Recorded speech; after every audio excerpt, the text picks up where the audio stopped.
Welcome to a Kings of War Army Review, Kingdoms of Men, the Infantry. Hello, I am Randy Atchman Atchley. In the past, you may have seen some of my articles on WarhammerEmpire.com. I wrote the Pegasus Tactica, the Advanced Pegasus Tactica, and pretty much all of the Against the series, which is tactics for the Empire Army at the time against other armies that were presented.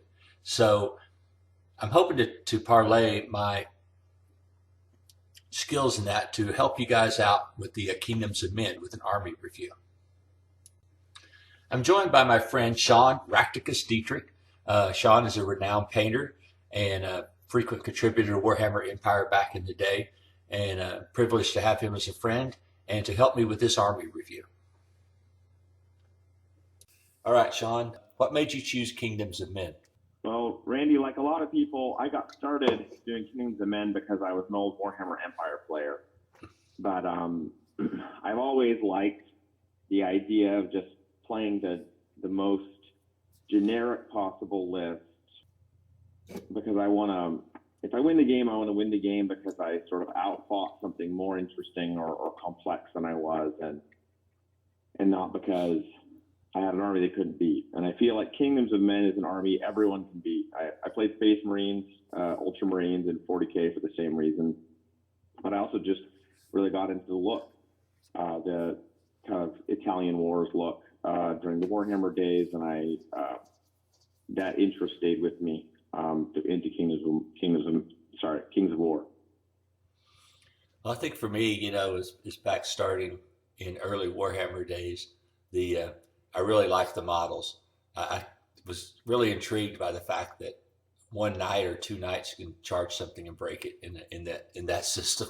So it was a nice intro without having to paint thousands of models.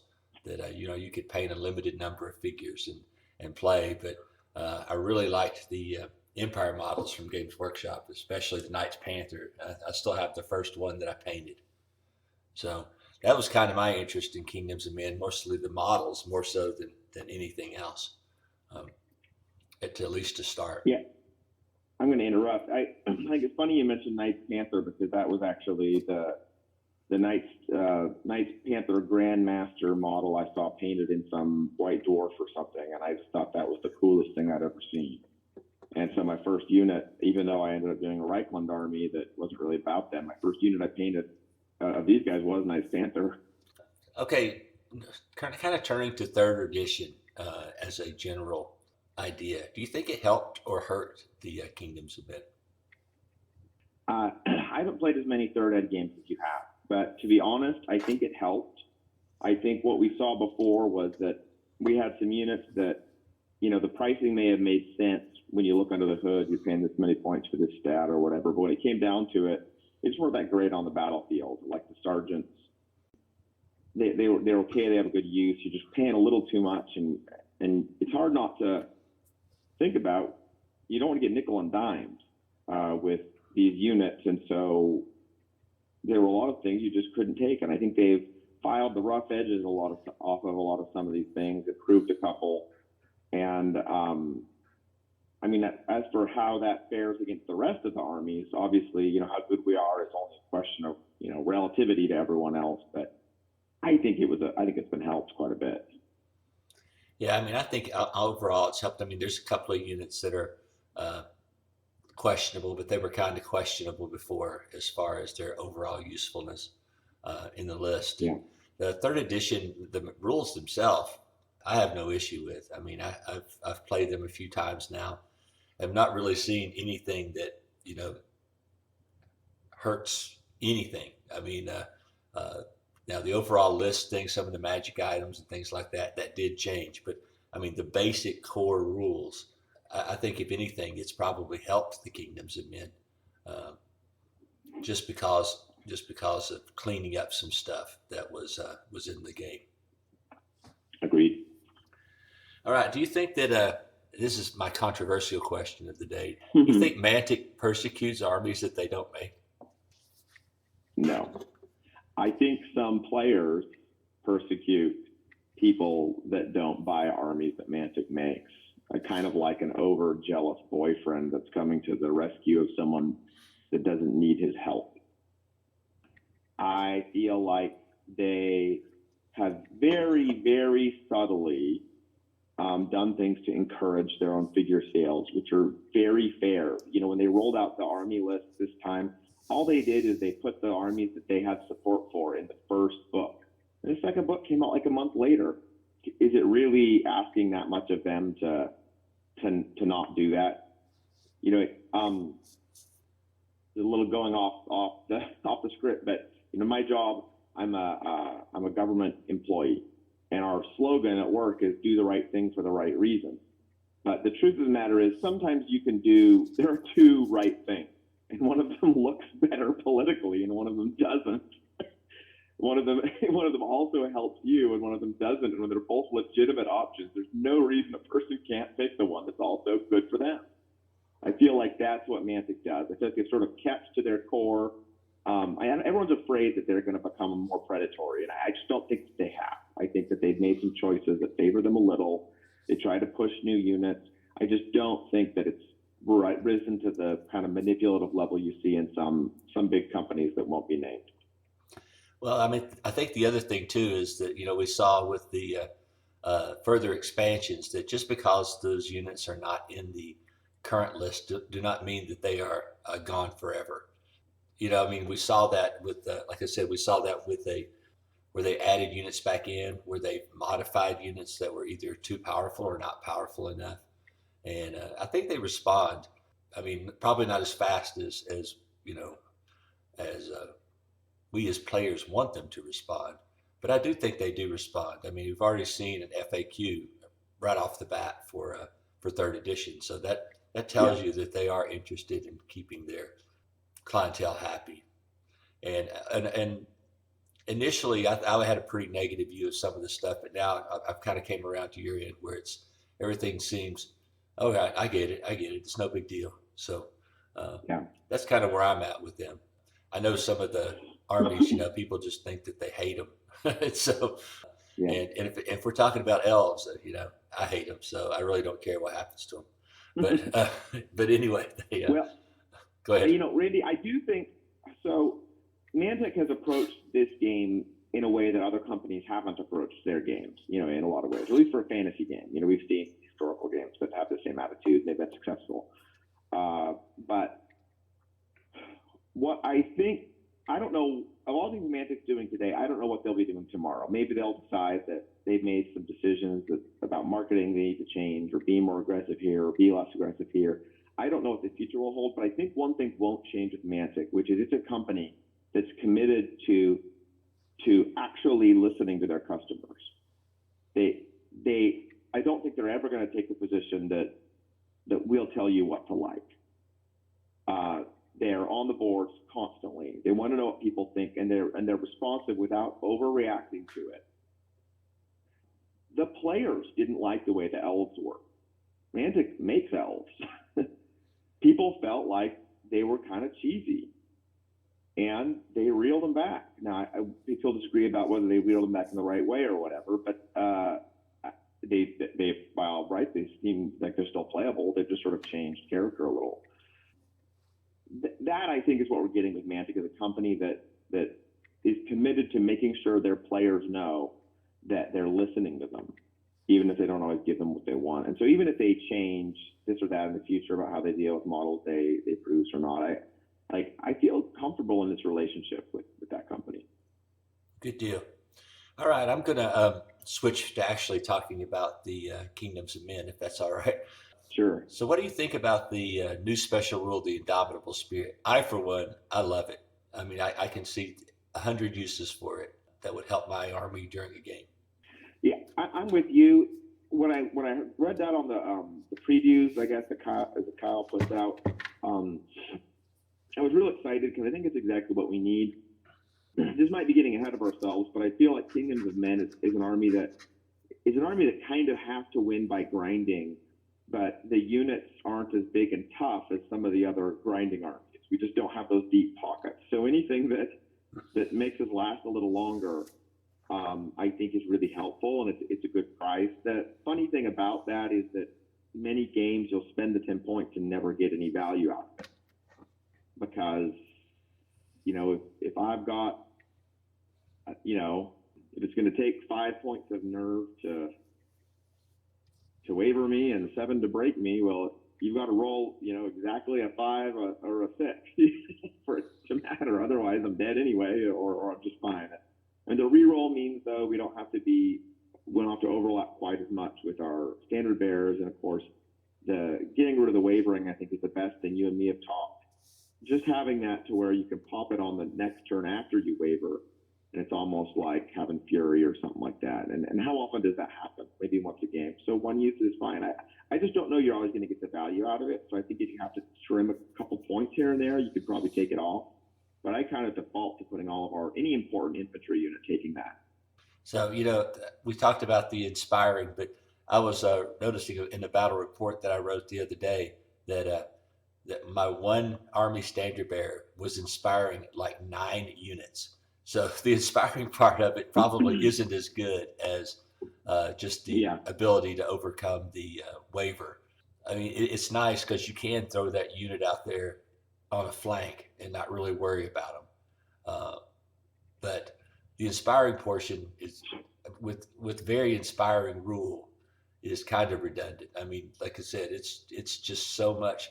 There's so much good inspiring in a Kings of Men army, and I really think that's one of the strengths of the army is there is cheap, readily available sources of inspiring, and I do believe that makes them one of. I mean, to me, that's a strength of the army, and the indomitable spirit I like for the same reason you do, which is being able to unwaver. So, I mean, I could really see myself unwavering and then countercharging with my nasty unit when the guy thought he had me, had me on the ropes, and then unwaver, countercharge, and kill the guy that just charged me in the flank. So, I mean, I think there's a lot of tactical advantages of using that. And it doesn't need to be on every unit. It's a waste of points if you're putting it on every unit. But there are some good units that you definitely would like to have that on. If I can just say one more thing in response, I think the traditional thinking for most players is to have multiple sources of inspiring in their armies. Now, for non-human armies, that might mean they need 3. For us, I think in the past, you and I have gotten away with 2 pretty fine. Maybe what this means for us really is that you can have 1. If I take the points I spent on an army standard bearer, which is at least 50 points, I could turn that into 5 indomitable wills, run my 1 inspiring source, and and it's giving me different options. Now, you and me take that standard bearer as a vehicle for the loot of insatiable darkness anyway, so I don't know that I'm actually going to drop him, but I think you can do this without adding more points or just pushing points around. Absolutely. Good point. Kind of changing the direction again. There was 2 new characters introduced to the list, the Assassin and the Instigator. We'll go over them more in depth as we get through the list, but what's your initial opinion of both of those characters? The Assassin is really exciting. I think he does neat stuff that we didn't have before. The Instigator, not so much. Conceptually, I see how he fits. I have a really hard time imagining that I'm ever going to take him because he's an assassin with 1 more attack and mighty, which I don't care about. Yeah, I mean, in the game that I use the Assassin, I think that the one thing is what I really like about him is he's always doing something.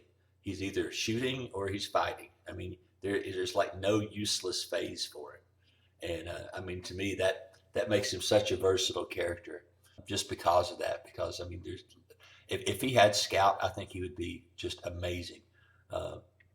I mean, I think that would help him out a lot. But the Wings of Honey Mage, we'll talk about that when we get back down to there. But for right now, We'll take a quick break and check to see how our recording is going. Okay, Sean, let's talk a little bit about the infantry choices. And they really didn't change from the last edition, did they?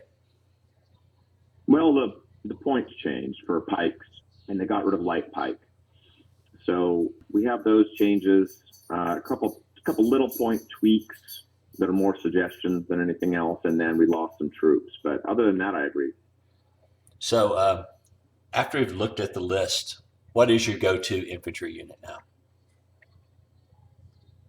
Well, I don't want to avoid the question, but my approach to this list is that it's an infantry list first. You got to have some hordes in there, but I don't believe it matters which. I mean, I think a lot of these are interchangeable. They're slightly better here, slightly worse there. I've never played a game without a horde of shield wall. I like being able to throw that out on a flank, and just the fact that it's a horde makes it outclass supporting units or flanking units, but it's just the minimum investment possible. So that's a favorite of mine, but I would absolutely go to battle without it. There's something special about it. Right. Since we're talking about shield wall, let's just go ahead and talk about shield wall. How about that? Okay.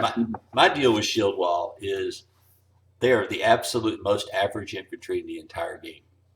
And I think that basically every other infantry unit in the entire Mantic universe is based off the shield wall regiment.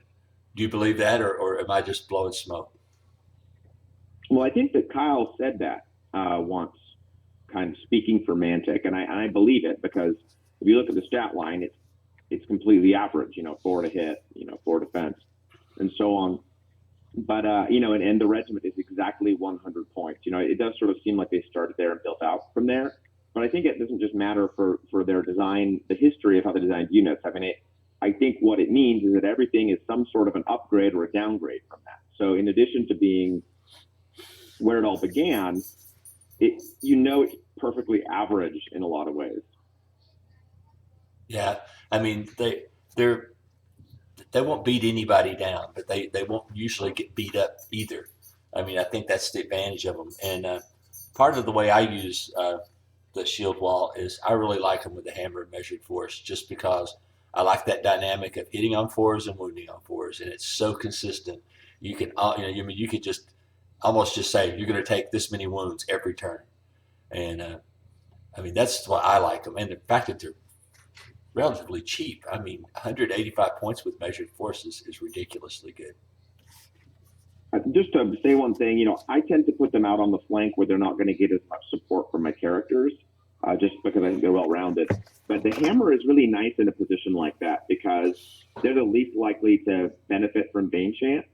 So if I have this cluster of stuff, in the middle of the battlefield where I've got all these wizards and stuff supporting these units, hammer of force is, in Magic, we call that a non-bow with Bane Chant. You can't really benefit from both of them at once. Because they're not really going to benefit from Bane Chant, keeping them, in that role where they're further away from your core stuff, I feel like it's even better, if that makes sense. So I know one of the units that you and I talk about almost every day are Polearms and the versatility of the Polearms. Why don't you tell me a little bit about your philosophy with them? My philosophy with Polearms is kind of a dream. It's something I've never really proven to myself, but that I think about every day. And it's this: Polearms are cheap. I know they 10 points, whatever. I can live with that. They made it more expensive if you're not a version 2 player. Polearms they have crushing strength, so they're going to hurt whatever they hit more, but their armor is less. Now, against average opponents, that's a trade-off that could really hurt. But you and I have discussed there's so many units with crushing strength in the game that, defense 4, your shield wall, often that's a wasted investment because you're still hitting wounding them on a 2 or 3 or something anyway, because there's so much crushing and so much thunderous that it's almost like if you can avoid paying for that point of armor, you're getting away with something. And then the flip side is you say, well, a horde is a horde. With their nerf being 2022, how likely is it really that someone can blow through them in one turn, even with the low armor? Now, obviously, there are armies that can answer that question. They would have no problem doing that, especially armies that are more high attack, low crushing strength, just putting out the numbers of attacks or shooting and stuff like that. But I think there's an opportunity to be exploited with the halberd horde, especially taking a whole bunch of them, where you're spamming them. And I think there's something there that we just haven't quite figured out yet. Yeah, I mean, I really like instead of having just chaff that just blows away. I really like having a polearm regiment, uh, just because I can use it as an adjutant to something else. In other words, I could throw Bane Chan on it, and all of a sudden, I am really effective with my 12 swings. I mean, those 6 hits on average, are pretty much 5 to 6 wounds, just depending on, of course, how dice roll out. But I mean, that's very consistent amount of damage output. And if you could hold with something else, and those guys could come to the rescue, I mean, they will tilt the fight in your favor. Yeah, I just think that's a really interesting unit. I'm too chicken to go all in, and I, as you know, I like to play only with models I've painted. So I was going to run 4 hordes of halberds. I got to paint 120 halberds. Yeah, I don't think I would want to do that. I painted another unit of halberds recently, and I can't force myself to paint the rest of them. So, I mean, it's really hard to get motivated when you're sitting there looking at hundreds of figures to paint, uh, especially if you're a slow painter. I mean, I'm not horribly slow, but I lose interest, and so that's the biggest issue for me. Is it's just not it's not that I can't paint them. It's just I get going and then something else attracts me. So anyway, we're going to talk Just to about. get back to our earlier Go conversation, ahead. though, that's an issue with Kingdoms of Men is they have all these hordes that are really similar to each other. So it's hard to justify experimenting.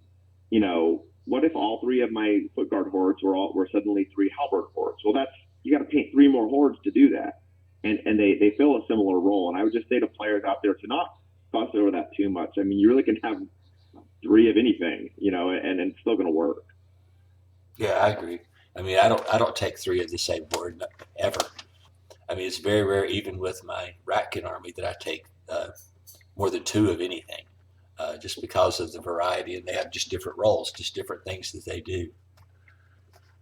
I want to talk about one of my favorite units, and it's not the Spear Phalanx, but it's the Spear Phalanx with the upgrade for Pikes. First, why don't you tell me about? I know that you highly love the Spear Phalanx by itself, so why don't you explain that for us? I feel like Phalanx has gone a big upgrade. Spears don't cost any more than they used to. And so, in a lot of ways, if I had to just choose one line unit for my whole Kingdoms of Men army and I was trying to save points on it, I would think your basic Sphere Phalanx would be a good option. So, it's always had a special place in my heart, even though I know it's not a great unit. It's just a little prickly, and the price is okay. And so, in a lot of ways, to me, that's the default. And we still got 30 attacks, so with the Bane Chant, you can really dish out some hurt. You can fend off the worst units to attack you. These hordes with the big frontage, we worry about getting double charged or triple charged, but that's usually going to be by fast moving units. Fast moving units are big units that suffer against Phalanx. So I Absolutely. just feel like it's really reliable. Right. And you're going to get consistent amount of, you'll get more wounds than, say, a unit of shield wall will do as well. And And you're going to get the same amount as Pikes without paying more. there's that. Think about, I will talk about Pikes because I think in all the games I've played, I've lost my Pikes one time. And that's after they had already destroyed one unit and was halfway through another unit before they finally died. With the new addition, they've made Pikes better. I mean, for one, they're cheaper, so I can have more of them, which I love because I have a lot of pikemen.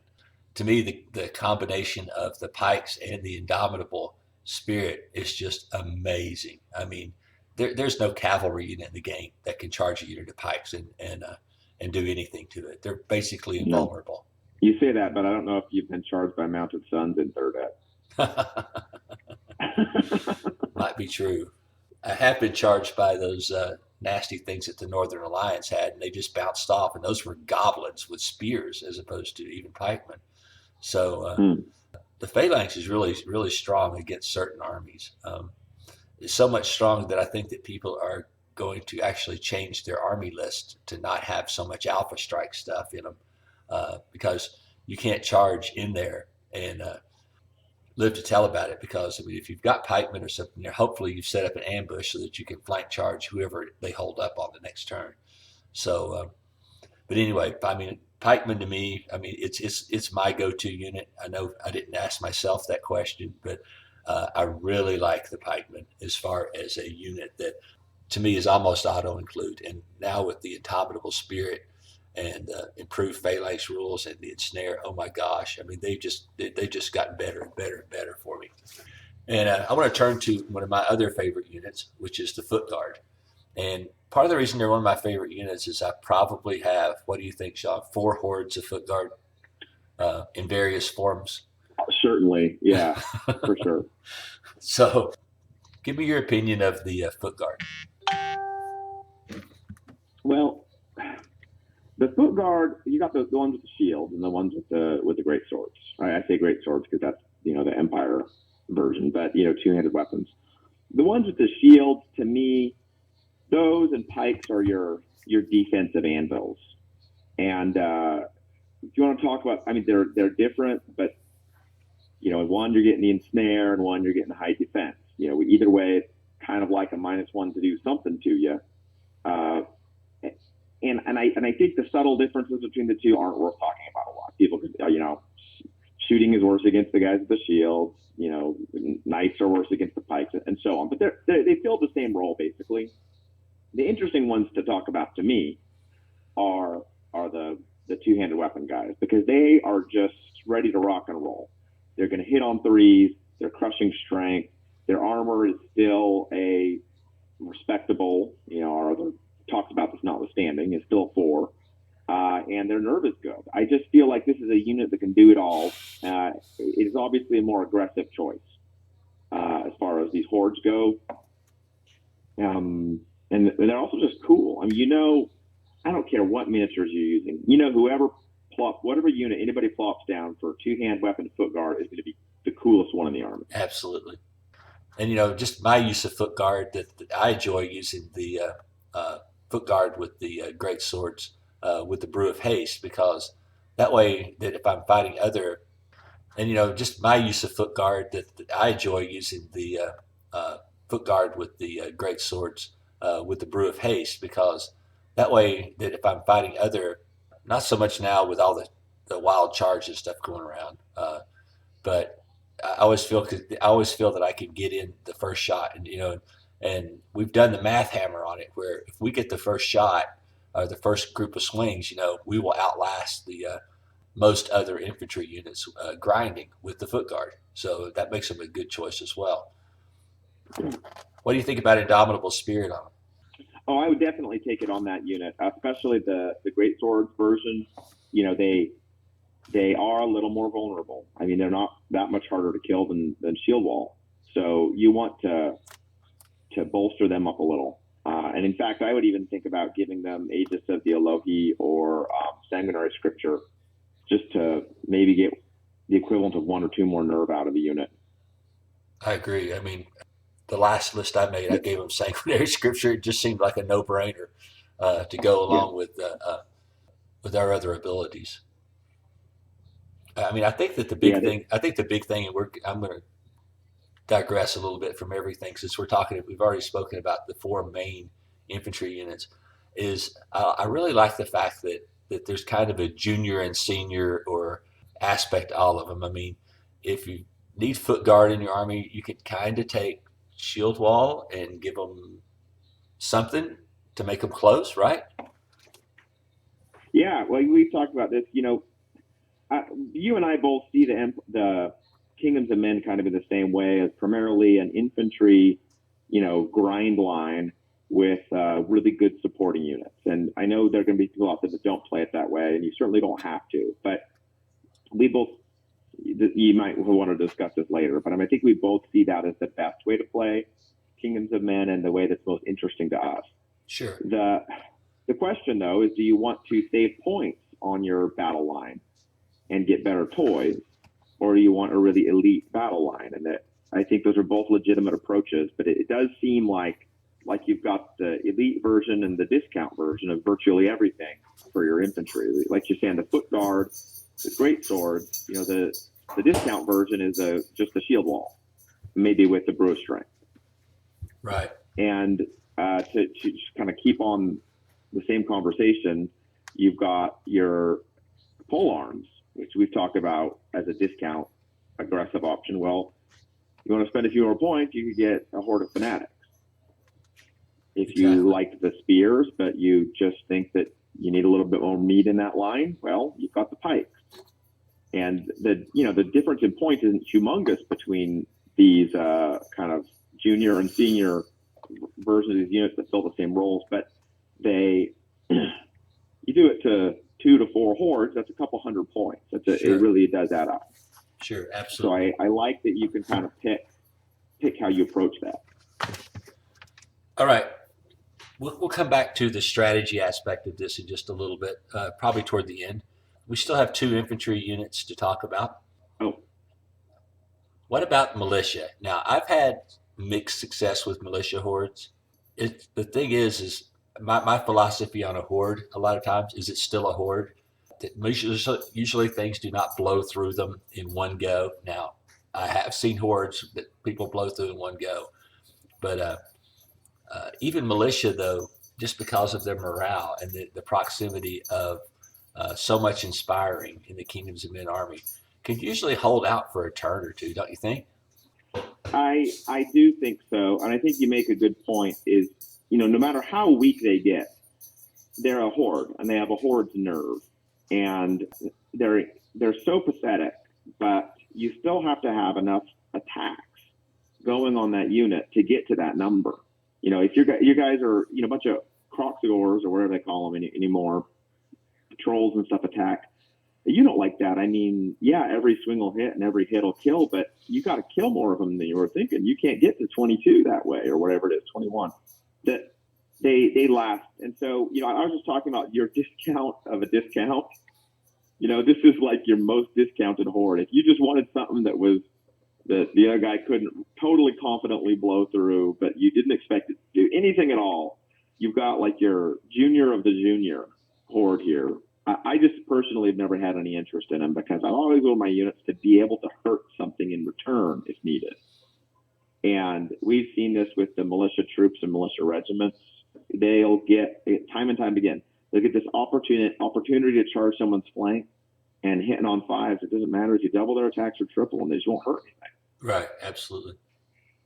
So that if you just want to leave one horde of something behind to camp out on an objective or whatever, I've seen good players do that very effectively. I just don't have much use for them. Yeah, I mean, the idea for me is they're basically just a placeholder, a spot, like you say, you could leave behind to defend an objective. I can see no offensive use for them at all because, I mean, if you charge me in the flank with your militia horde, I'm probably going to laugh at you way more than now. It could be better, and you could also almost use them if you were crazy. You could use them like zombies, but by just putting like proof sharpness on a legion or something like that. But then you're getting to the points where you could buy a real unit, and why wouldn't you want a real unit if you could have a real unit instead of a unit that's no armor and does not have the most important thing. It doesn't have the indomitable spirit rule compared to the other infantry choices you would have. Yeah, and they're irregular, so it's not like you're getting an unlock or anything. That's right. I mean, I don't really think that irregular really affects the Kingdoms of Men as much as it does some of the other armies because they have so many good, basically regular choices that, I mean, I don't think the irregular really bothers them all that much compared to some of the other armies. Well, I agree and I don't on that, Randy. That the problem with Kingdoms of Men is that we really only care about how many heroes we can take. Sure. We've got a lot of cheap, great utility heroes, and so whenever I'm adding, I mean, you're not going to take 17 artillery pieces. You can't. You don't have that many options. But I've definitely had a list where I wanted 5 heroes or 6, and I had the wrong number of unlocks. Absolutely. So it doesn't not matter. I don't disagree, but I think it's worth mentioning. Yeah, but I mean that actually, the fact that they don't have an unlock, and just for a couple more points, you could have a shield wall or something like that, or polearms that can actually do something. You see where I'm going with that. It's just like, I could have something similar and have an unlock, which is better, for not too many more points, because that character choice is going to make those other units that much better because it's going to give them the proper support. Here's a unit that I painted a bunch of them before the end of 2nd edition and never got to use them in the formation that they had. And those are the Wolf coat. Yeah. And these are the Fanatics. And I like the change of the name from the Fanatics because all my models are old Games Workshop Fanatics. And I have either 2 hordes or a horde and 2 regiments of these that I can put on the table at the same time. And I always had luck with them in second edition just because of the number of whacks they have. And now, on top of that, we've added a wild charge to them, and that makes them even better. Yeah, it's like they're getting the benefit of having been in the wolf coats formation without you having to fuss with the wolf coats formation. And especially with these aggressive infantry hordes, it's a weird game you're playing because they're very efficient for their points because the movement is low. But if you get charged instead of you getting the charge, your life, you don't have that much time.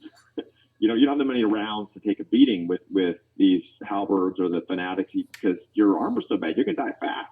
Yeah, I mean, they are a glass hammer, that's a fact, but properly chaffed up, to help to get you the charge in. But I mean, I think that even if you allow them to be charged sometimes, their counter charge is so vicious that as long as you didn't get blown through in one turn, you're gonna cripple the unit that charged you.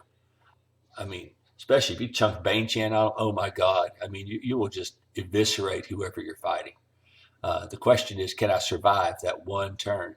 And that might be, a thing for a magic item, like the Dragon Shard Shield or something like that, just to be able to take that and then just turn it right back on them to kick their rear end. So, I mean, I like that unit, and it usually is one of my hordes that I take now, just because I don't like taking 3 of the same thing. I mean, I wouldn't take all Fanatics. No way, no how. But on the other hand, one unit to kind of go on your strong flank, your attacking flank, is not a bad idea at all. And to think about them as regiments, the regiments are very strong, and they fit in those nice little niches in between maybe your shield wall or your foot guard to come in as support. That would be just hideous if you're the other player to see that unit charge in to assist. So I really like the Fanatics. I've not really figured out exactly how to use them perfectly yet, but I can see so many ways to use them. Randy, do you ever put offensive items on them? I mean, I know we're talking about ways to kind of hedge your bets with their vulnerability to shooting and things like that. But I mean, do you ever just say, hey, I'm going all in, I'm going to give them Brew of Sharpness or something like that? And if so, how does it work? Well, I mean, the only thing I used in the second edition was the Orcish Skull Pole, which doesn't exist anymore. But I mean, you could see using the I forgot what it is, the item that lets you be elite because there's so many swings. Something like that would be really, really great. Brew of Strength would be crazy good, as long as you thought you could survive the charge. But then they say that unit gets up there where you could almost have 2 hordes for the price of 1 unit. And I never like to get that way with my Kingdoms of Men. I like the hordes to stay, if possible, around 200 points at the most. And yeah, you we're start, not going to be start able to inflating them. the elite armies.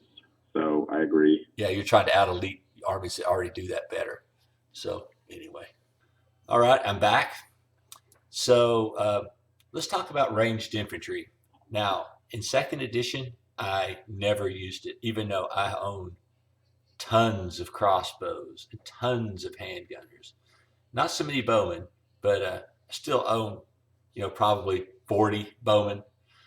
I mean, just to tell you that how many figures that I have. But I really never used it in second edition.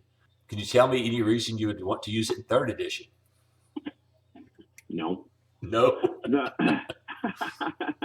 Let me back that statement up a little bit.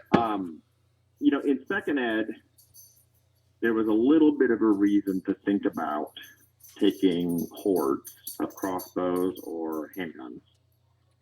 And that was because the way the magic items worked. If I took Jar of the Four Winds on a horde of handguns, they were shooting 36 inches, and that's really good. And spending that, really comparatively few points to increase the range of 40 models essentially is a pretty good return on investment.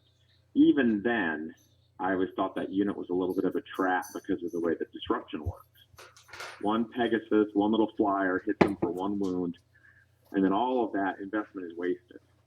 The armies that have smaller units that are longer range, like the Ratkin claw shots, there's no way for Kingdoms of Men to simulate that because they're in small packets. They can't all be disrupted with one attack. You can hide them here and there. You don't need the big frontage.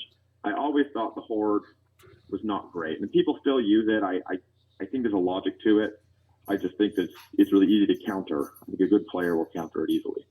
The regiments, again, there's a little bit like my feelings on Militia.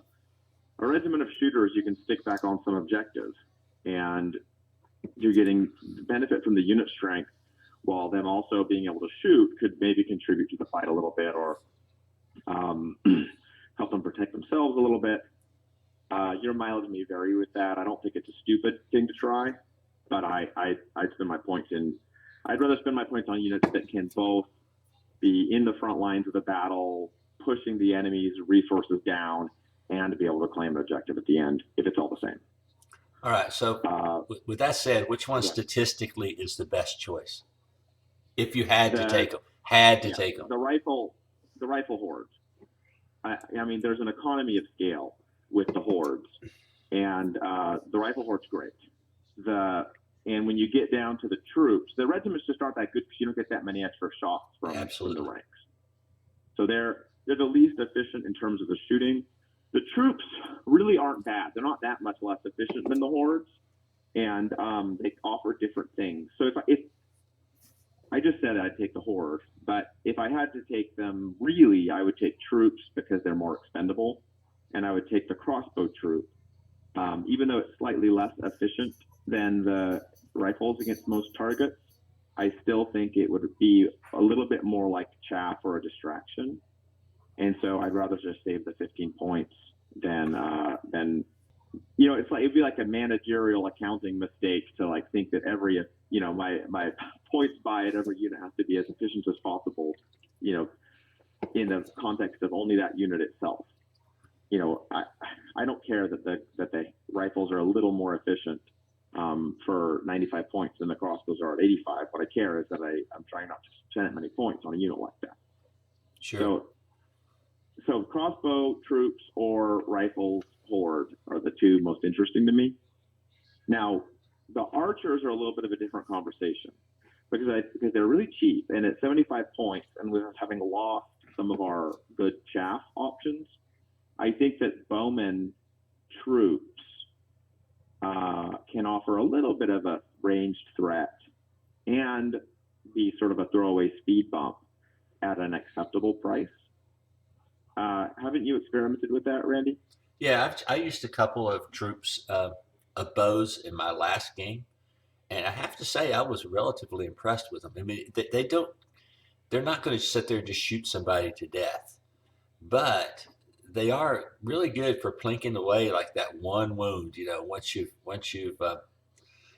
you just start, especially with their chaff. I mean, you don't sit there and point them at their 5+ save or 6+ save guys and expect them to do a damn thing. Starting to chip away at some chaff, where then the next shot or the next lightning bolt or the next fireball, takes them out. Well, getting rid of the chaff a lot of times is a key to battle. And the other thing is because they're so crappy, people ignore them. And so, at the end of the game, you're walking around with your magic user, and all of a sudden you do one wound, and they're having to take a nerve check. So, I mean, they have a role. I mean, I think I would take him again, honestly, just because people ignore them because they are so pathetic. At the end of a game, if they're sitting on an objective, they're just as good as that horde sitting on an objective if nobody else is around them. So they are, like I said, if I had to take shooting troops, I would probably take the bowman now, just because of that. I mean, I think the ability to move and shoot is nice. I mean, they're not perfect by any stretch, but I can't ever see me pulling any of my 100 and something handgunners out of the box to use for anything right now, anyway, until they figure out how to make the shooting just a little bit better. And of course, my suggestion has been on all shooting is they need to add range bands to it. Make them +1 to hit at short range, and there you fix your shooting problem. I mean, it may not fix it, but it would make that kind of shooting so much better. And I mean, right now, mobile shooting, like the mounted scouts and stuff like that, the shooting in that is not bad at all compared to just standing there trying to shoot. It's just to me, it's just a waste of time. And in Yeah, second edition, I never took shooting, so that lets you know how I feel about it.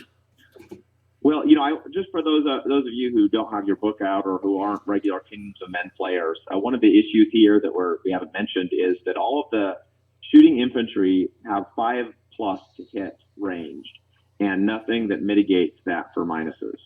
So when you're at 5 up to hit, any minus knocks you to 6, so your effectiveness is cut in half.